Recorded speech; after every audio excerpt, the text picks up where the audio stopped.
Bonjour à tous, paracha de cette semaine, la paracha Toldot, une paracha qui est...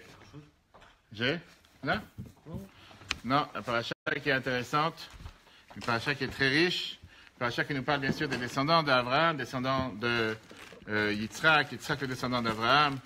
On a parlé longuement la semaine dernière sur les sacrifices qu'il a fait Abraham, les tests qu'il a eus. On a vu la dernière épreuve qu'il a eue bien sûr avec... la Kedah, le sacrifice de Sarah qui n'a pas pris place. On a parlé longuement sur la mort de Sarah. Pourquoi la paracha s'est appelée la vie de Sarah et pas la mort de Sarah, alors que la paracha nous parle beaucoup plus de ce qui s'est passé après son décès. On a appris comment Abraham, en réalité, il a continué la legacy, continué l'héritage de Sarah. Mais aujourd'hui, on va parler d'un sujet qui passionne. C'est un des sujets que beaucoup demandent des questions. Et c'est bien sûr sur le fait que beaucoup de gens osent dire que le peuple juif, ce sont des rusés. Ils ne sont pas droits, ils ne sont pas justes, ils font les choses à moitié tordues. Alors c'est vrai, c'est un stigma, c'est une étiquette qui est mise sur le peuple juif.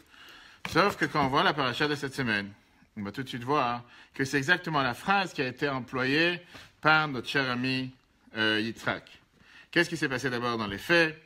On voit que tout celui qui lit la paracha, il a un certain mécontent. Il y a quelque chose qui le dérange. Et qu'est-ce qui le dérange? Ba achicha bemirma velakach bichatecha. Ton frère est venu avec ruse et il a pris les bénédictions. Yitzhak, sans se gêner, entre couples, il a le droit. Yitzhak, il dit à sa femme clairement, il lui dit la phrase qu'on va tout de suite voir. Il dit à Rivka que toi et Yaakov, vous êtes venus comme des rusés. Pourquoi vous n'avez pas pu venir avec une manière, en étant franc, en disant que c'est pas juste, pourquoi c'est lui qui doit être béni, pourquoi c'est pas moi qui est béni. Dis les choses clairement, pourquoi tu dois venir avec toute une ruse et un coup monté, comme la Torah nous raconte, qu'il a pris les habits de Esav dans la main, et que quand il s'est rapproché de Yitzhak, il a dit, les mains sont les mains de Esav, la voix c'est la voix de Yaakov, et de là on a compris comment dans le peuple juif, en général, notre force c'est par la prière. Pourquoi venir avec, est-ce que c'était pas plus normal qu'une femme qui est mariée à son mari depuis 83 ans, vienne voir son mari, et elle lui dit, mais tu sais pas c'est qui ton grand-fils? C'est un voyou, c'est un chasseur, c'est un tueur. On a vu la semaine dernière que Esav était déjà un terroriste à l'âge de 15 ans. Il avait déjà tué le roi Nimrod. Elle aurait pu parler clair. Qu'est-ce qu'elle a besoin de faire tous ces détails? Imagine-nous, nous, un instant, une femme aujourd'hui qui agit comme ça avec son mari. Ça n'a pas de sens. Dis les choses claires, fais les choses normales. Qu'est-ce que tu as besoin de faire une ruse? Et ce qui dérange le plus, c'est où est Dieu dans l'histoire? Comment ça se fait que Dieu ne se mélange pas et que Dieu ne dit pas à un instant, apparemment, pour l'instant, au départ, il dit à aucun instant à Yitzhak, va pas bénir ce voyou, va bénir ton deuxième fils, va bénir celui qui est Yaakov, qui en réalité, qui n'était pas le deuxième, qui était le premier. La Chassidoute nous explique ici, ça froid, tu veux un coussin? Ça te mange. La Chassidoute nous amène ici une base fondamentale qui nous montre qu'est-ce que c'est le peuple juif. Oh, tu veux que je joue, tu veux que je fasse, si tu veux, je fais le service traiteur. Ok, revenons d'abord dans les faits. Yitzhak et Rivka sont mariés depuis quelques temps, beaucoup d'années, ils n'ont pas mérité d'avoir des enfants. Au départ, on pensait que c'était le fait que Yitzhak était jeune, Rivka était jeune. On sait que Rivka, elle était mariée à l'âge de 3 ans, même si elle ne s'est pas forcément mariée à l'âge de 3 ans, le temps qu'elle grandisse, etc. Passe 20 ans. Maintenant, disons qu'elle a 23 ans. Et on voit qu'ils sont stériles, pas d'enfants. Et donc, ils sont partis parler à Dieu, regardez dans les textes, chapitre 1. La paracha de cette semaine, Toldot 25, verset 21. Vayeta Yitzhak l'Hachem, Yitzhak prie à Dieu le Nochach Ishto face à sa femme qui est Akaraï, car elle est stérile. Bereshit Rabbah nous dit qu'est-ce que ça veut dire les mots le Nochach Ishto face à sa femme. Et l'Amdim, là on apprend Shaya Yitzhak Nofel Alpanav, Yitzhak il était triste, Bepinazu, dans un côté, Verifka Nofel Alpanav Bepina Negdit. Rivka, elle pleurait d'un autre côté, chacun était dans son coin. Et lui disait, Ribenosh, elle est la maître du monde. Kol, ben nimshat anoten li, yumina tzadek et azou. Tous les enfants que tu voudrais me donner, donne-les-moi par l'intermédiaire de cette tzadek et de cette pieuse. Ve'afi amraken, elle a dit exactement la même chose. Kol, ben nimshat anoten li, tous les enfants que tu veux me donner, yumina tzadek et qui soient par ce tzadik, par ce pieux. Le Midrash nous dit qu'il y a ici un gros problème. Quel est le problème? Le problème, il est que Yitzhak, il a eu peur que l'histoire de ses parents va se reproduire encore une fois. Puisque sa mère Sarah était stérile, il s'est dit ça tellement, c'est pour ça que Rivka était stérile. Et puisque Abraham et Sarah étaient obligés de faire entrer une maîtresse dans la maison, qui va, grâce à ça, faire en sorte qu'ils ont un enfant. Ils ont eu peur qu'on devrait arriver à un tel extrême. Et c'est pour ça qu'ils ont ensemble prié en disant que nous soyons capables de pouvoir amener des enfants sur terre. Et la tfila, la prière a réussi. Et la preuve est que Rivka a découvert qu'elle était enceinte. Ok, au départ, tout va bien. On continue dans leur histoire. Rivka, elle est très contente, comme n'importe quelle jeune maman. Mais elle commence à ressentir, la Torah nous raconte, un certain chamboulement dans son ventre. Elle commence à ressentir qu'il y a certains tremblements dans son ventre. Le Midrash nous dit que quand elle s'approchait des synagogues ou des maisons d'études, le ventre se réveillait. Et quand elle s'approchait des maisons, des temples, ou des églises, ou des idoles, pareil, il y a quelque chose qui bougeait. Elle ne comprenait pas qu'est-ce qui se passe dans son ventre, qu'est-ce qu'il y a de particulier, qui s'émotionne et qui s'émerveille du fait qu'il s'approche de quelque chose de saint ou de quelque chose de impur. Elle est partie voir notre cher ami Shem, le fils de Noach, sémite. Et lui, il a dit, ça, c'était ce qu'on appelle à l'époque, il faisait les échographies, mais à distance, sans avoir de machine ni quoi que ce soit. Shem, il lui dit, sache que tu as 2 jumeaux dans ton ventre. Ces 2 jumeaux, ils ne sont pas forcément les plus jumeaux comme on aurait pu croire dans leur sens, dans leurs êtres, mais ils sont, dans le futur, et vont être la source du peuple juif et des nations du monde. Et voici que dès que ces jumeaux sortent du ventre de Rivka, on voit tout de suite les différences. Esav, comme la Torah nous dit, il était poilu. Esav vient du mot qu'il était assouï, qu'il était déjà fait, comme Rashi nous dit, qui lui donnait un aspect de quelqu'un de voyou, quelqu'un de poilu. Ça ne veut pas dire que les gens qui sont poilus sont voyous, je vais dire ça. Mais ça, on dirait plus, il avait plus l'air d'un animal. Yaakov était lisse et il avait beaucoup plus l'air de raffiné. Plus il grandissait, et les enfants, ils se séparent dans leur manière d'agir, leur manière de faire. Jusqu'à ce qu'à l'âge de 13 ans, Esav, il abandonne la yeshiva, la maison d'études, et il devient un homme des forêts. Et la Torah nous dit, Ish Yodea Tzayid Ish Sadeh. Un homme qui connaît la chasse, qui va dans les champs. Et malheureusement, la Torah continue à nous dire que la chasse toute court ne lui suffisait pas. Et il était aussi en train de chasser les femmes de leur mari. Pas seulement qu'il chassait les animaux, il chassait aussi les femmes de leur mari. Comme ça a duré plusieurs années jusqu'à ce que Yaakov et Esav deviennent à l'âge de 63 ans. La veille de Pessah cette année, la Torah nous dit que Yitzhak,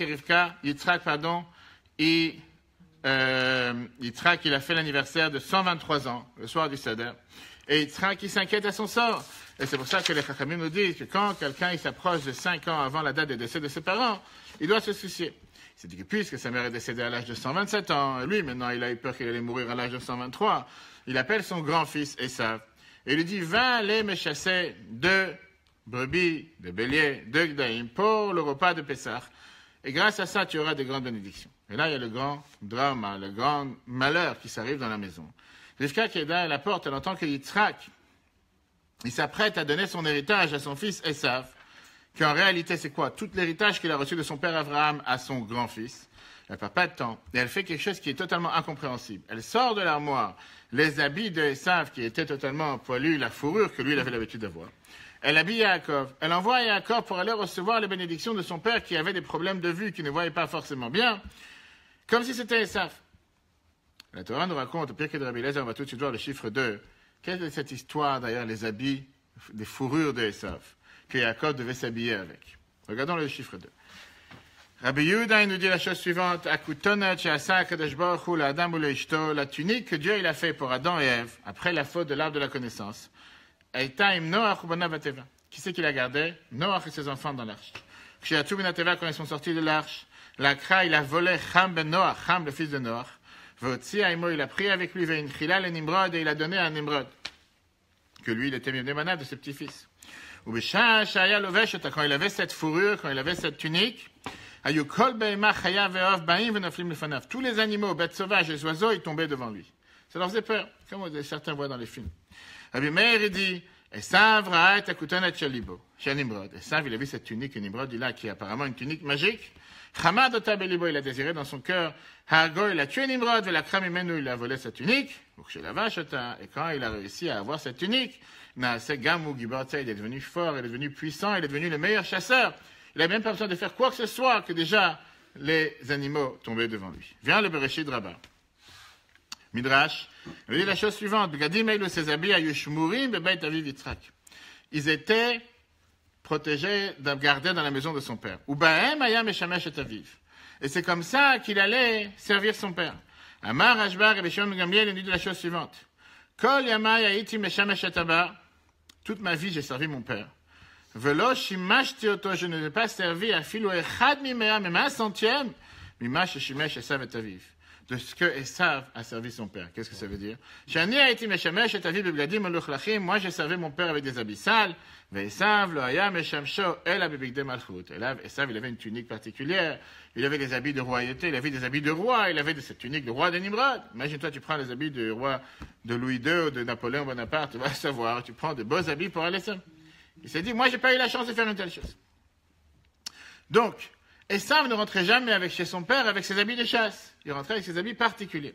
Donc, Yaakov savait que s'il voulait jouer au jeu de se faire passer pour Esav, il devait forcément habiller les mêmes habits. Maintenant, la mère, qui était Rivka, elle agit de manière, si vous n'êtes pas correcte envers son fils Esav, qui lui a demandé de garder ses habits, puisqu'il savait qu'il pouvait faire confiance à sa mère. Elle sort les habits de l'armoire, et elle les donne à Yaakov, et grâce à ça, il reçoit les habits en ruse de la part de son père, quand il est habillé avec les habits de son frère. Et tout le monde se demande la question, pourquoi Rivka, elle a fait une telle chose? Pourquoi elle ne pouvait pas aller voir son mari, avec qui elle vit depuis plus de 83 ans, et lui dire, écoute mon cher mari, si tu fais une erreur, c'est pas la manière de faire les choses, va pas donner les bénédictions à tel fils, va donner les bénédictions à tel fils. Avant de répondre à la conduite de Rivka, on va essayer d'analyser ensemble, on va entrer dans la psychanalyse de Yitzhak. La psychanalyse de Yitzhak qui est, qu'est-ce que Yitzhak a fait?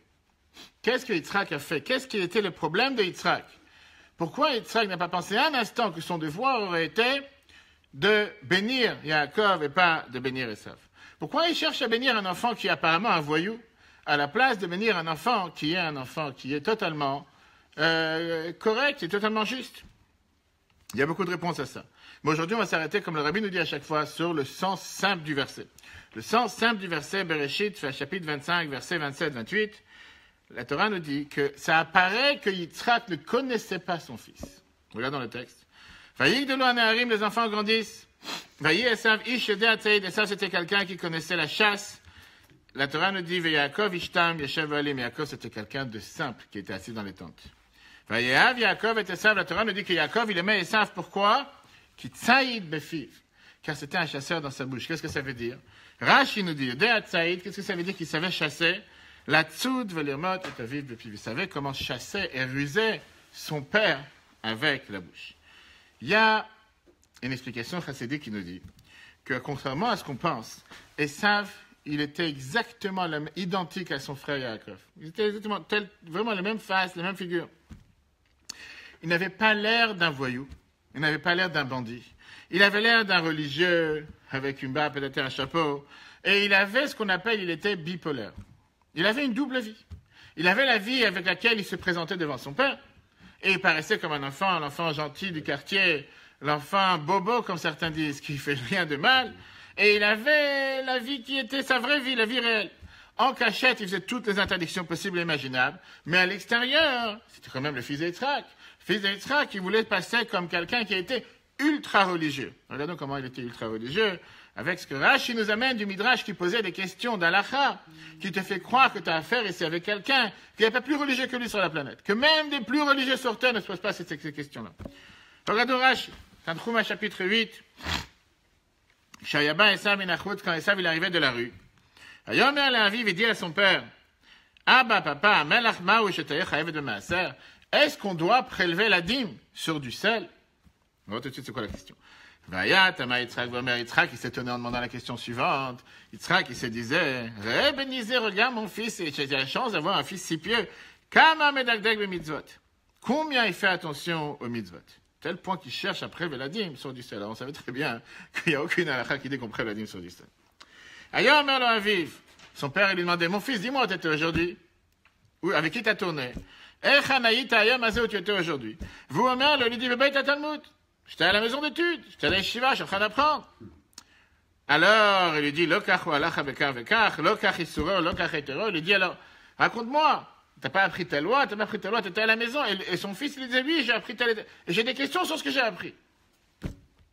Rashi nous dit, Ish de'atzait, qu'est-ce que ça veut dire quelqu'un qui était un chasseur? La tsoud veut lire mot à ta vie, puis il savait comment chasser son père avec la bouche.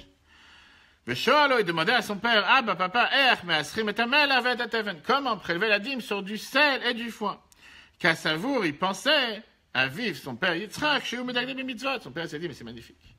Qui a la chance d'avoir un enfant si merveilleux, si bon juif, si pieux, si religieux? Et automatiquement, quand il arrive à le bénir, il s'est dit, qui je veux bénir? Je veux dire un enfant qui est tout mignon, mais qui n'a rien de spécial. Et lui, c'est vraiment l'enfant que tout le monde espère avoir. Comment il faisait pour faire ce qu'il faisait? Parce que pour être risé, il ne faut pas être tordu. Comment finalement il posait de telles questions? Torah nous raconte que quand ils savent commencer la journée, la première des choses est d'aller à la synagogue. Comme tout bon juif. Il entendait à la synagogue quelques personnes parler entre quelques mots d'halakha en général et un cours de Torah ou quelque chose. Et avec ça, il allait chasser toute la journée des animaux. Le soir, il revenait à la maison. Il faisait croire à son père qu'il était toute la journée. Il fait, qu'est-ce que c'était merveilleux le cours du rabbin aujourd'hui. Je ne vais pas citer des noms, mais il y a des gens qui font la même chose. Et des fois, ils passent, ils entendent un mot, ils entendent une phrase. Ils disent, ah, le rabbin a parlé tellement grand cours. Il dit, qu'est-ce que c'était intéressant, l'idée qu'il a développée, le sujet qu'il a développé, alors que la personne n'a absolument rien entendu, il n'était totalement pas là.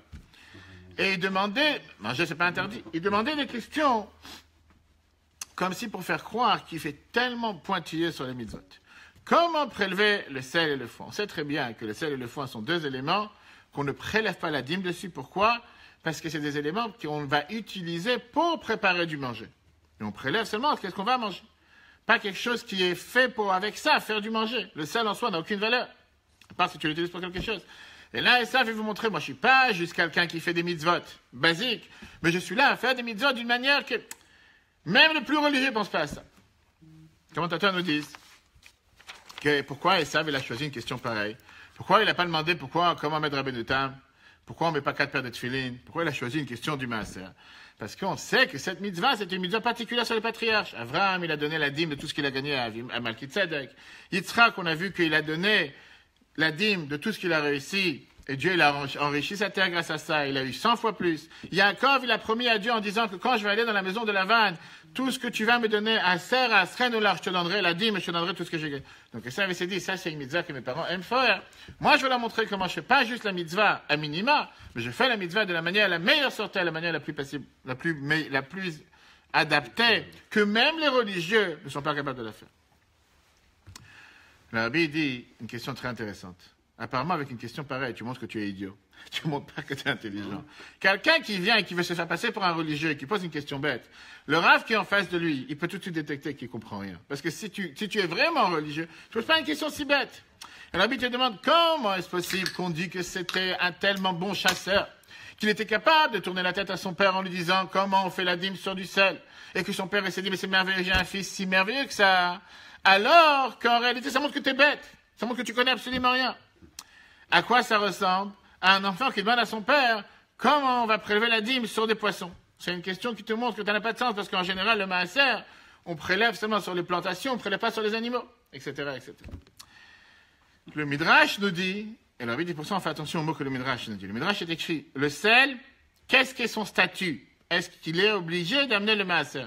Qui veut dire, est-ce qu'on doit amener le maaser sur le sel? Pas comment. Mais Rashi te dit que la question était comment amener le maaser. C'est-à-dire que c'est une question qui voulait savoir, il est garanti qu'on amène la dîme sur le sel. Son problème, c'est comment le faire. Viens, le Rabbi t'explique la chose suivante. À l'époque, les gens avaient l'habitude de donner le maaser de tout ce qu'ils avaient. Même le sel. Comme Abraham, il a donné à Malkitzedek, il a donné le maaser de tout ce qu'il avait. Et par rapport à ça, on avait un huissier qui arrivait, qui évaluait tout ce que tu as, que ce soit des choses sur lesquelles on prélève le maaser ou pas. Il a amené le maaser. Et ça, il s'est dit, là, j'ai un problème avec le sel. On est en train de rentrer dans son psychisme pour savoir c'est quoi son problème. Il dit comme ça, d'un côté, le sel, il est dans un sac, j'ai 25 kilos de sel. Et c'est en rapport de ce que je vais faire avec le manger avec. Sa valeur en tant que sel n'a aucune valeur. Et si je sais que je prends ces 25 kilos de sel et je mets ça dans 1000 kilos de produits alimentaires, automatiquement, les produits alimentaires, ils ont une grande valeur. Si je mélange ça dans le plat, il prend tout à fait un autre goût, une autre valeur et une autre qualité que s'il n'y aurait pas le sel. Et donc, il dit comme ça. Si jamais je prends un plat qui est tout simple et c'est un plat qui peut coûter dans un restaurant jusqu'à 500 € par exemple. Si jamais on oublie de mettre une cuillère de sel dans ce plat il n'a plus aucune valeur. Et même si tu vas oublier de mettre le sel, le fait que tu n'as pas mis ce goût, le plat ne vaut pas seulement il vaut rien. Les gens vont plus revenir, vous dire le plat il n'a pas de goût. Le fait que tu as rajouté cette cuillère de sel, ça fait que le plat il a sa valeur de 500 €. Automatiquement la cuillère de sel vaut 500 €. Si c'est comme ça, je donne le maaser.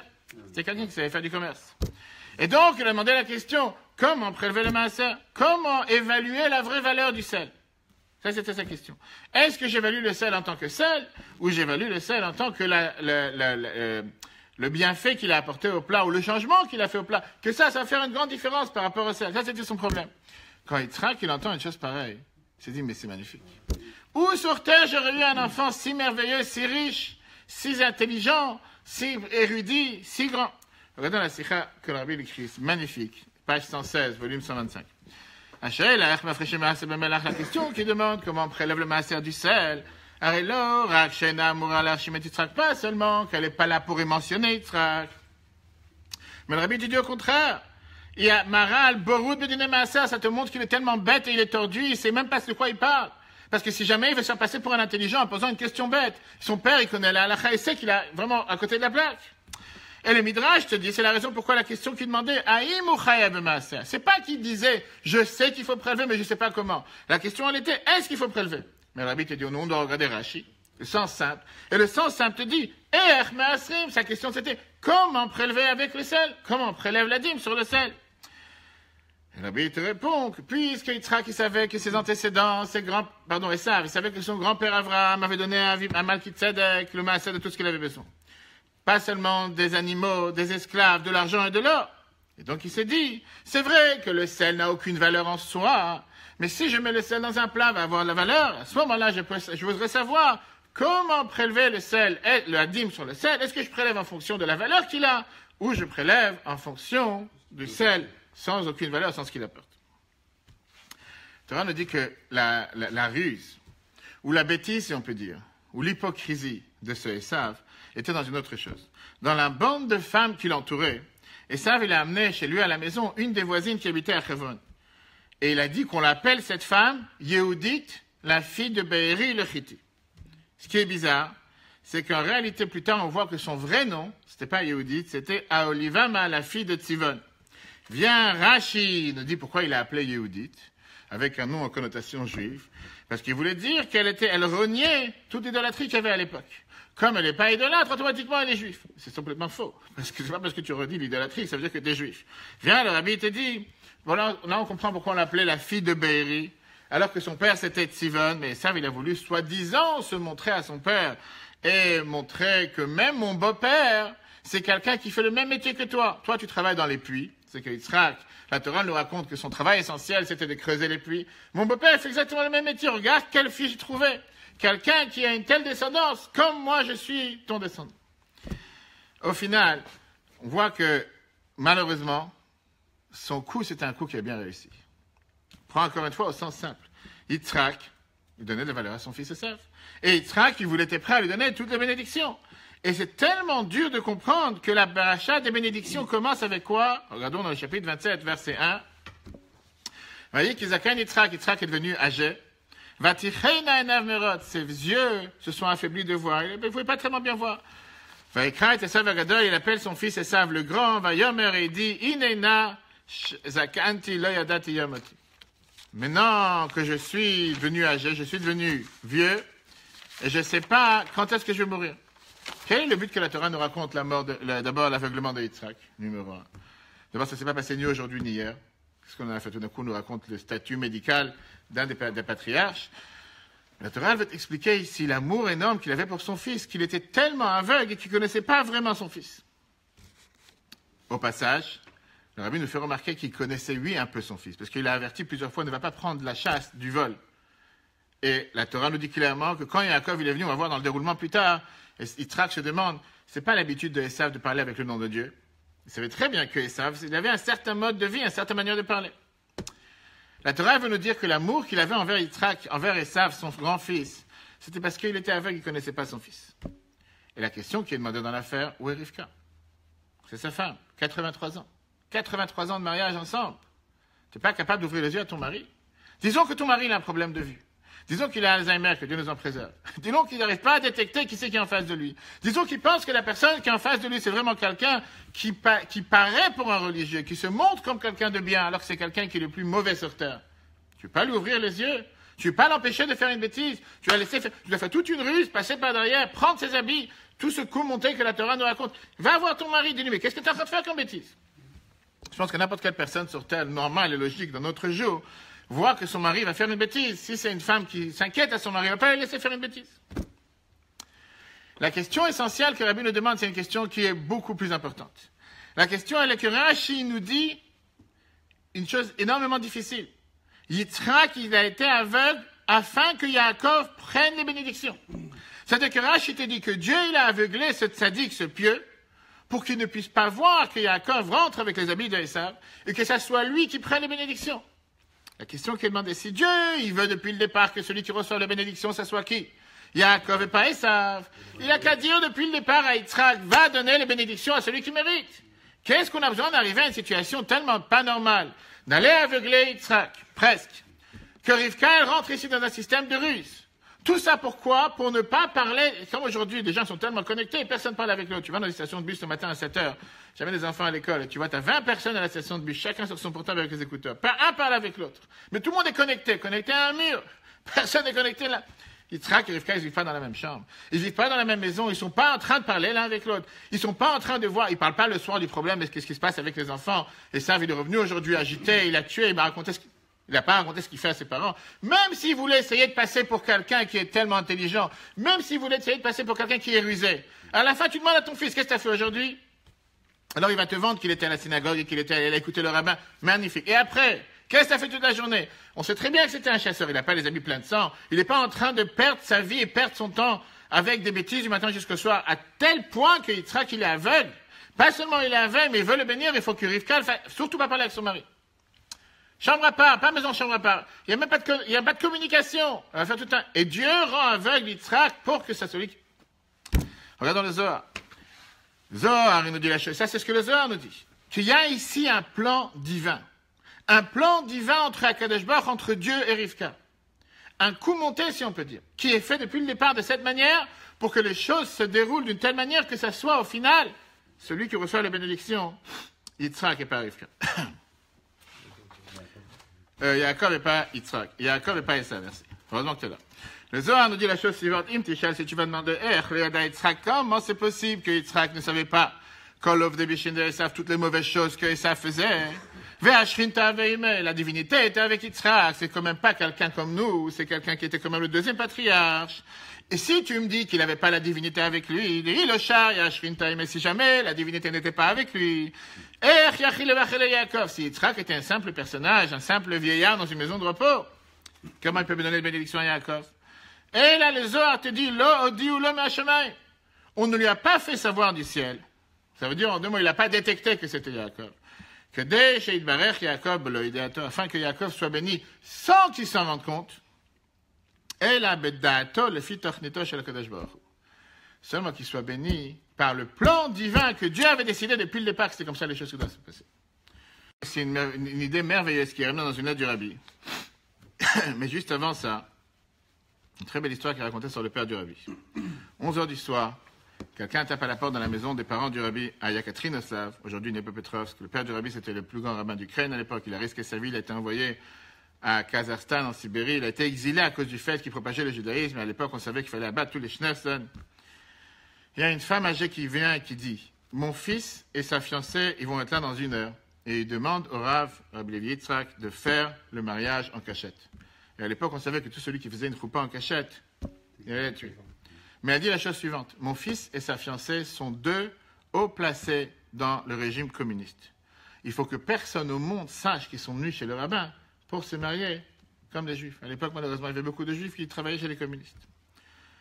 Rabbi Levi Yitzhak, le père du Rabbi, il est parti chercher un minyan. Il faut au moins 10 personnes pour faire une choupa. C'est pas comme une circoncision qu'on peut faire en 2 personnes, 3 personnes. Il faut absolument avoir un minyan.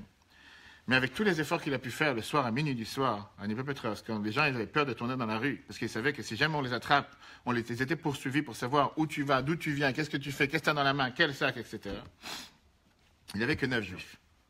9 juifs, incluant le Khatan et incluant le Rav. Il fallait trouver quelqu'un en urgence, parce qu'ils n'ont pas toute la nuit. Il a fait l'inimaginable, ce qui est tout à fait normal pour la famille du Rabbi. Il est monté en haut dans le même bâtiment. Et là-bas habitait le gardien du bâtiment, le concierge. En 2 mots, lui, c'était pas le gardien comme nous, on s'imagine aujourd'hui, qui prend la poste et qui te dit si tu as reçu un colis. C'était l'agent du KGB qui était placé par le KGB dans le bâtiment pour dévoiler au KGB chaque mouvement qui se passait dans l'appartement des parents du Rabbi. S'il y avait une réunion chassidique, s'il y avait un cours de Torah, s'il y avait un mariage, s'il y avait une circoncision, quoi que ce soit. Et c'était un juif. Comme beaucoup de juifs qui servaient parmi les communistes. Rabbi Levi Yitzhak, il tape à la porte et il lui demande « Est-ce que tu peux venir compléter le minyan ?» Alors le juif communiste, gardien, regarde Rabbi Levi Yitzhak et lui dit « Mais nous deux, nous savons c'est quoi mon travail. Je suis payé pour quelque chose, non ?»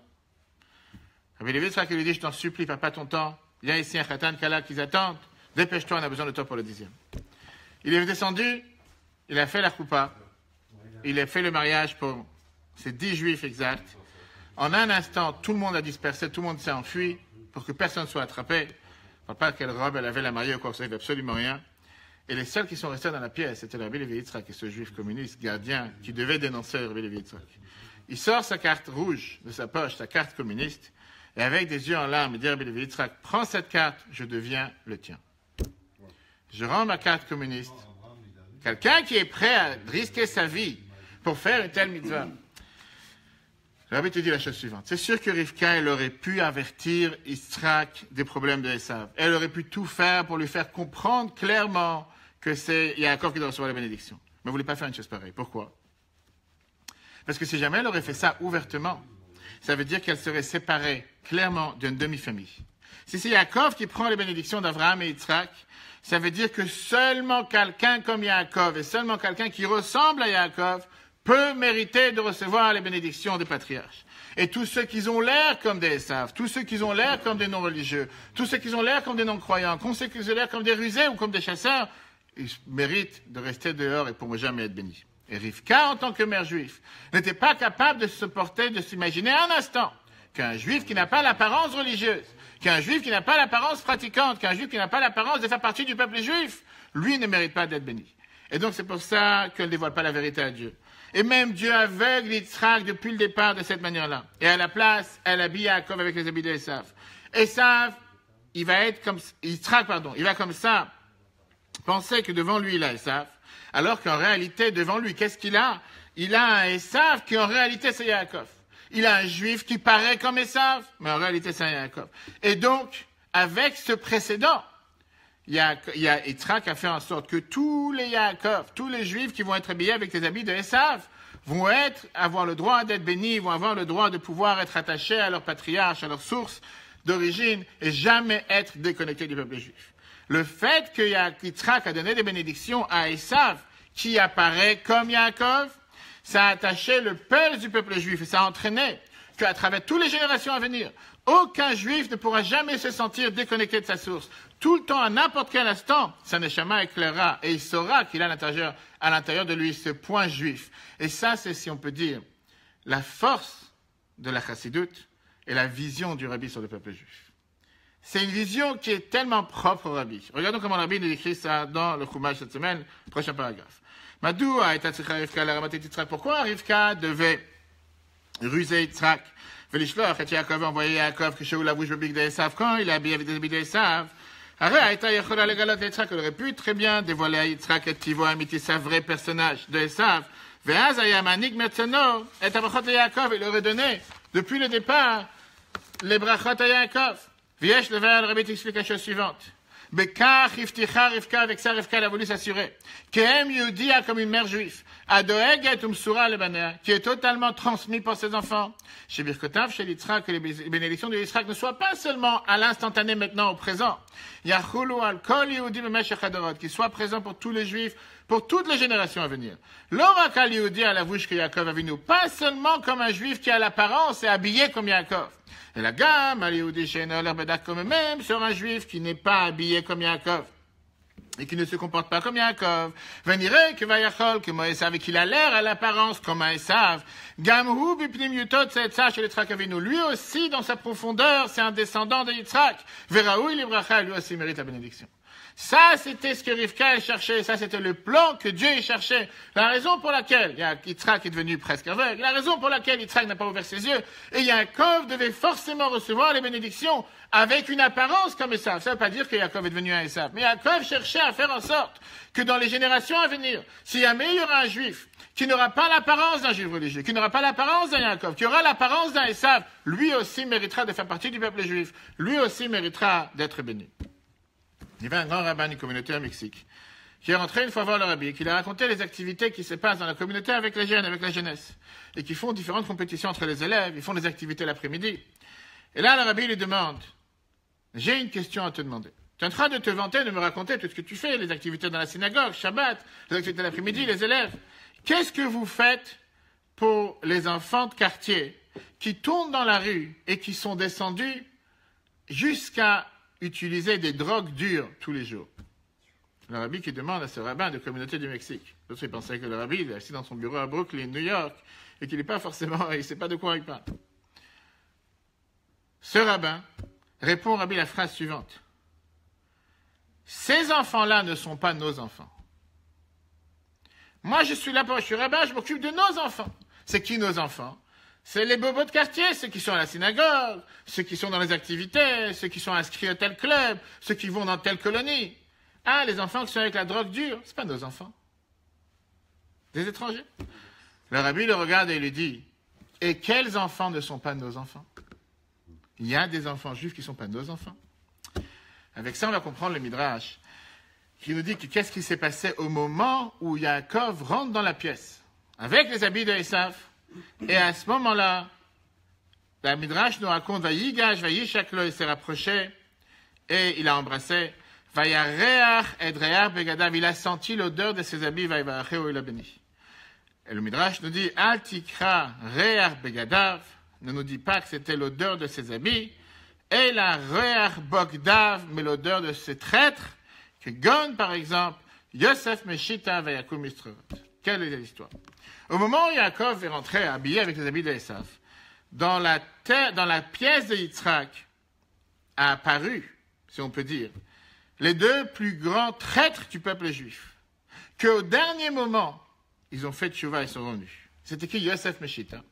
Yosef Meshita, la Gemara nous raconte que quand les Romains ils ont détruit le temple, ils ont eu d'abord peur de rentrer dans le temple, parce qu'ils se sont dit, va savoir, on sait que le temple où Dieu est présent, va savoir ce qui peut nous arriver, on peut paralyser, on peut exploser, on peut disparaître.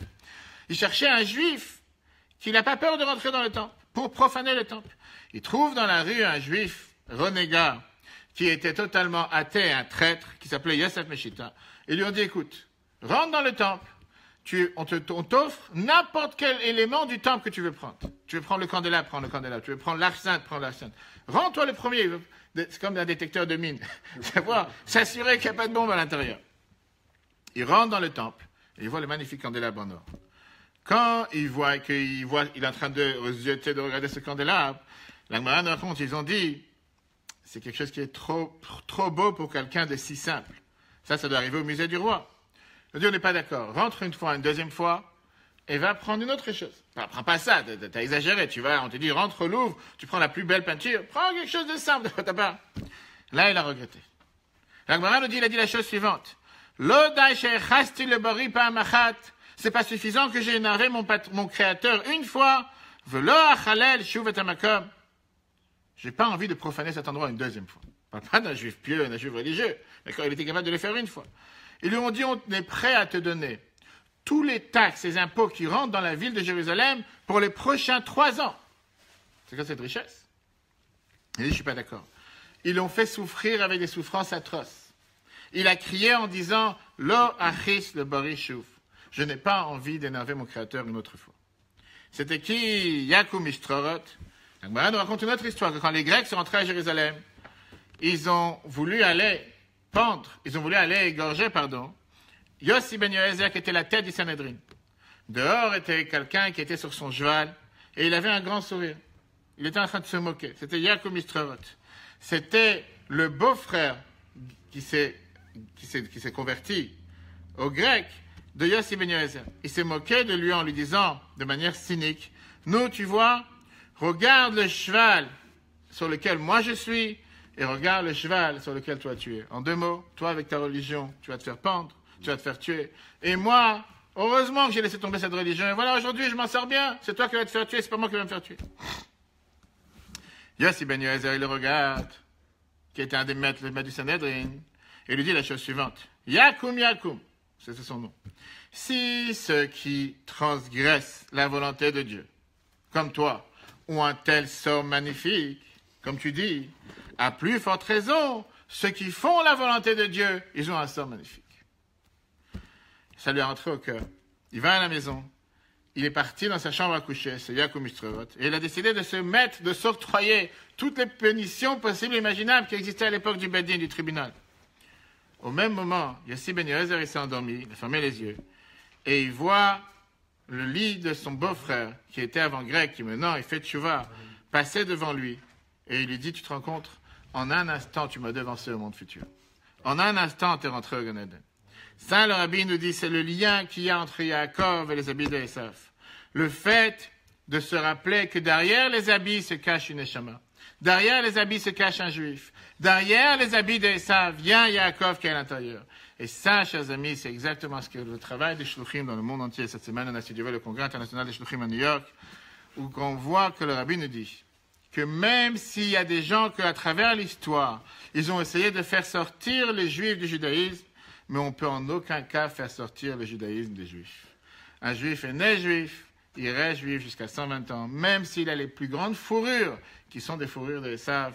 Vient la paracha de cette semaine nous montrer comme quoi, à aucun instant, un juif est déconnecté. Et ça, grâce à qui? Grâce à une mère juive qui s'appelait Rivka, qui n'est pas partie voir son mari en lui disant, bénis seulement des gens qui apparaissent comme Yaakov, qui parlent comme Yaakov, qui agissent comme Yaakov. Va bénir des gens qui apparaissent comme Esav, qui parlent comme Esav, qui ont l'air de Esav, que quand tu touches les mains, c'est des mains de Esav, mais au fin fond d'eux-mêmes, ce sont des Yaakov et ce ne sont pas des Esav. Très bonne journée à tous, chers amis. Prochain cours, c'est du à 14h30. On verra une deuxième leçon sur la paracha de cette semaine. Et les prochains cours ne seront pas en live cette semaine, puisqu'on est au congrès international des Shluchim. Si Dieu veut, on reprendra la semaine prochaine. Que Dieu fasse qu'on puisse mériter toutes ces bénédictions concrètement pour la vie de chacun d'entre nous. À très bientôt. Et pour voir en replay sur l'application eTorah sur Android. Et si Dieu veut, bientôt sur Apple. Et très bonne semaine à tous.